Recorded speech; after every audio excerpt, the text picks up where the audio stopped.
My name is Sophia, and I still remember the exact moment everything started to fall apart, even though at the time it seemed like just another normal family gathering. I was standing in the living room, holding a small pink plate with a slice of chocolate cake, watching my little niece Emma laugh as she opened her birthday gifts. The room was full of soft music, colorful balloons, and the smell of sweet frosting. It was one of those warm evenings that made everything feel simple and happy. My brother Daniel was near the window, talking about work, while his wife Clara stood beside him, smiling politely at everyone. My cousin Olivia was sitting on the couch, scrolling through her phone, and my sister Isabella was busy arranging the gifts on the table, making sure everything looked perfect as always. I felt comfortable there, like I belonged, like nothing could go wrong. I even remember smiling and saying out loud, "I can't wait for the big family dinner tomorrow." I said it with excitement, thinking about the long table, the food, and the laughter we always shared. But the moment those words left my mouth, something changed in the room. Olivia suddenly laughed, not in a kind way, but in a sharp, surprising way that made me stop mid-bite. I looked at her, confused, trying to understand what was so funny. "Wait, you don't know," she said, raising her eyebrows as she looked straight at me. I blinked. "Know what?" I asked, my voice slower now, unsure. "That dinner," she said, still holding back a laugh. "That was yesterday." For a moment, I thought she was joking. I even gave a small smile, waiting for her to laugh and say she was kidding. But instead, she pulled out her phone and started tapping on the screen. Then she turned it toward me. I saw photos, clear, bright photos, of everyone sitting together at a long table. There were candles, plates of food, glasses raised in a toast, and smiles on every face. I saw Daniel, Isabella, Clara, Olivia, all of them. They looked happy. They looked complete. But I wasn't there. My stomach dropped, and suddenly the room didn't feel warm anymore. It felt quiet, even though people were still talking around me. "No one told me," I said softly, almost to myself. I looked at Daniel, hoping he would explain, or at least look sorry. But he just looked away. Clara avoided my eyes. Olivia simply shrugged like it wasn't important. Then Isabella spoke, her voice cold and sharp. "Maybe take the hint next time." Her words hit me harder than anything else. I stood there, holding my plate, not knowing what to say. I felt small, like I didn't belong in that room anymore. No one tried to fix it. No one said it was a mistake. And in that moment, I understood something I had been ignoring for a long time. I didn't respond. I didn't argue. I didn't cry. But deep inside, something changed, and I knew that things would never be the same again. That night, I returned to my small apartment in America, and for the first time in a long while, it didn't feel like a place of comfort. It felt quiet in a different way, almost too quiet, like the walls were waiting for me to say something or do something. I closed the door behind me slowly, placed my keys on the small wooden table near the entrance, and stood there for a moment without moving. The same space that once felt safe now felt heavy with thoughts I couldn't escape. My apartment wasn't anything special. It had 2 small rooms, a worn-out gray couch, a bookshelf filled with novels I had collected over the years, and a tiny kitchen where I made simple meals. But everything inside it had a story. I had built this life on my own, dollar by dollar, without asking anyone for help. I worked long hours at a bookstore, sometimes saving just $20 a week, sometimes more if I could manage. Over time, those small amounts added up, and I felt proud of every single dollar I earned. That night, though, none of that pride felt strong enough to push away the feeling in my chest. I sat on the edge of my bed, still wearing the same clothes from the party, and replayed the moment over and over again in my mind. The laughter, the photos, the silence that followed. I tried to make sense of it. Maybe it was a mistake. Maybe they forgot. But deep down, I knew the truth. It wasn't an accident. Everyone had been there. Everyone had known. Except me. I leaned back against the wall and stared at the ceiling. My thoughts slowly began to shift, moving away from confusion and towards something else, something clearer. I started remembering things I had pushed aside before. All the times I had helped my family without question.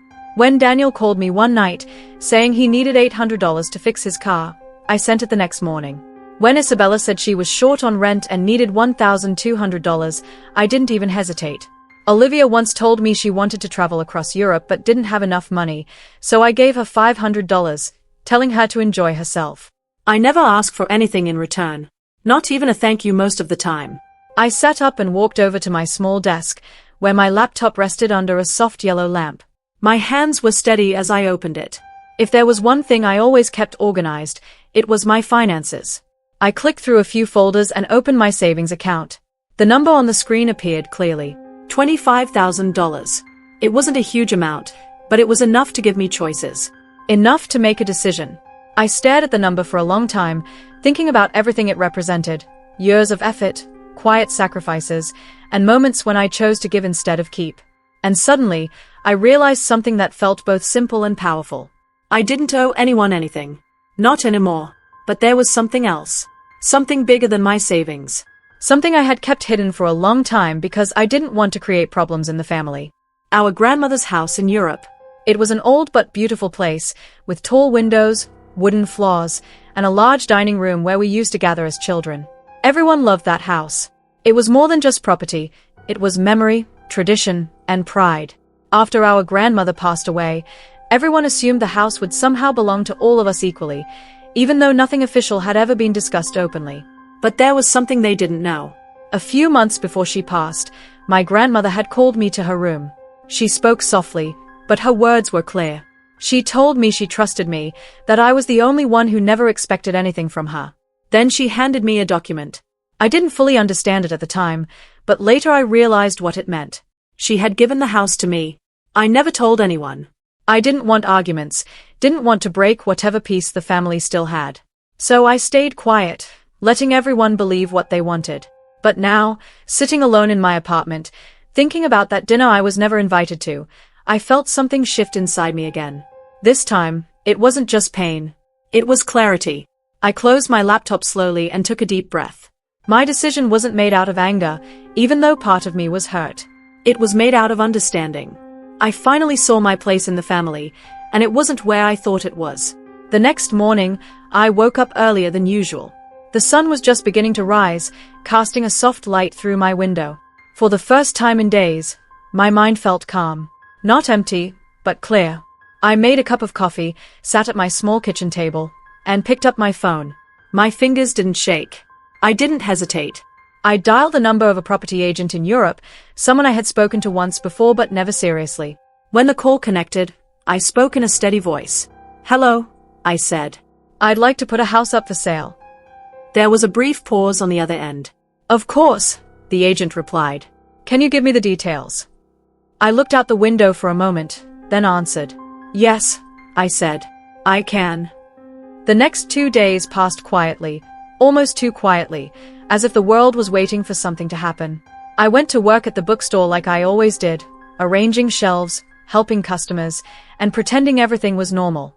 But inside, I knew something had already changed, and there was no going back. The papers for the house in Europe were moving forward faster than I expected. The agent called me twice to confirm details, and by the second call, everything was set in motion.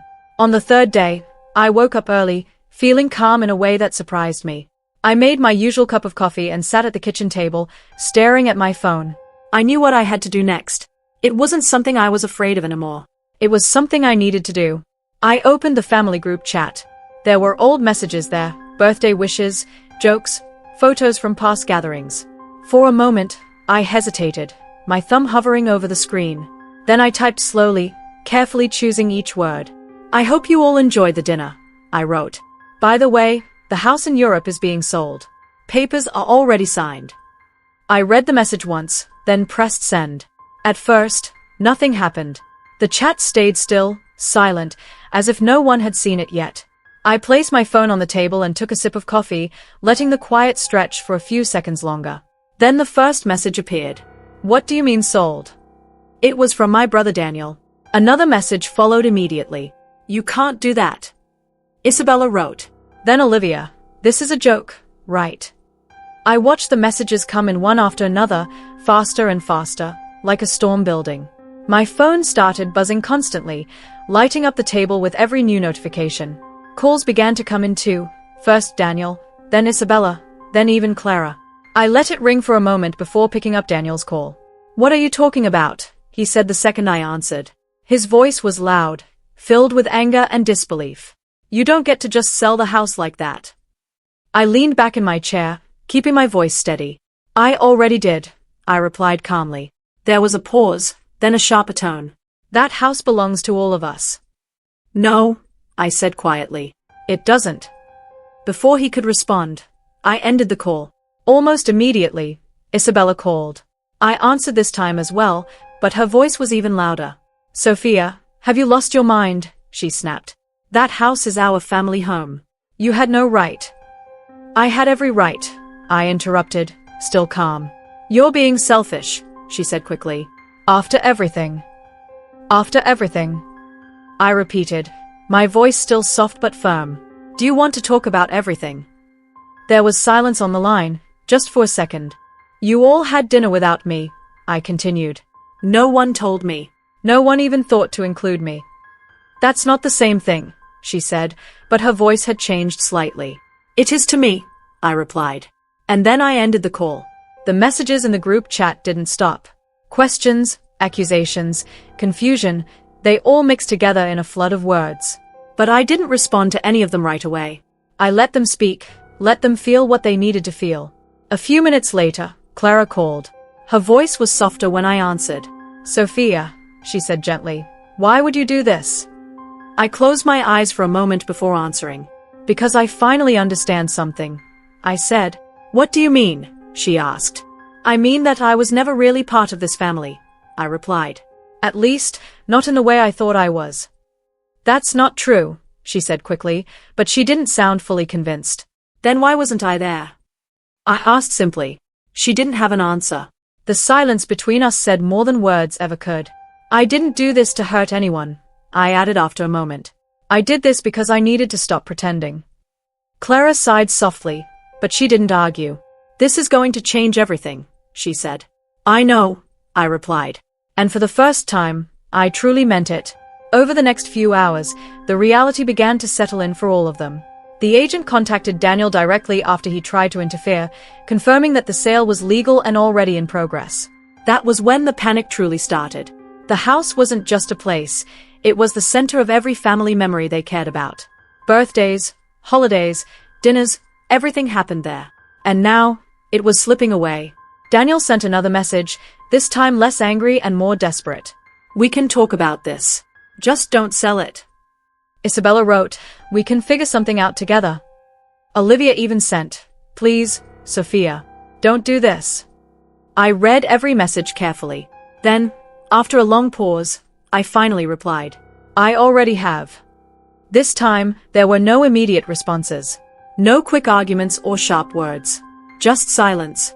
The kind of silence that comes when people realize there is nothing left to say. I placed my phone down again and looked around my small apartment. Everything felt still, but not heavy like before. It felt clear, like the air after a storm. For the first time in a long while, I wasn't waiting for their approval or their kindness. I wasn't hoping to be included. I had made my choice. And now, they had to live with it. A month passed, and with it, everything I once knew about my family seemed to fade into the background. The house in Europe was officially sold for £180,000, and the final payment had already reached my account. I remember staring at the number on my laptop screen, not with excitement, but with a quiet sense of closure. It wasn't just money, it was the end of something that had been holding me in place for years. Life moved forward, slowly at first, then with more certainty. I decided not to stay in my small apartment any longer. It had been my safe place, but now I needed something new, something that felt like a fresh start. After a few days of searching, I found a small but beautiful house in America. It had large windows that let in soft morning light, a simple kitchen, and a small garden in the back where I could sit and think. It wasn't too big, but it was enough.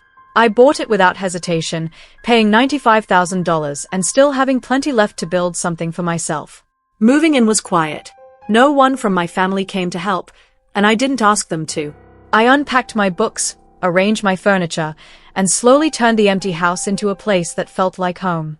Every step I took felt intentional, like I was building not just a space, but a new version of my life. A week later, I made another decision, one that had been in my heart for a long time. I used part of my savings, around $20,000, to open a small bookstore.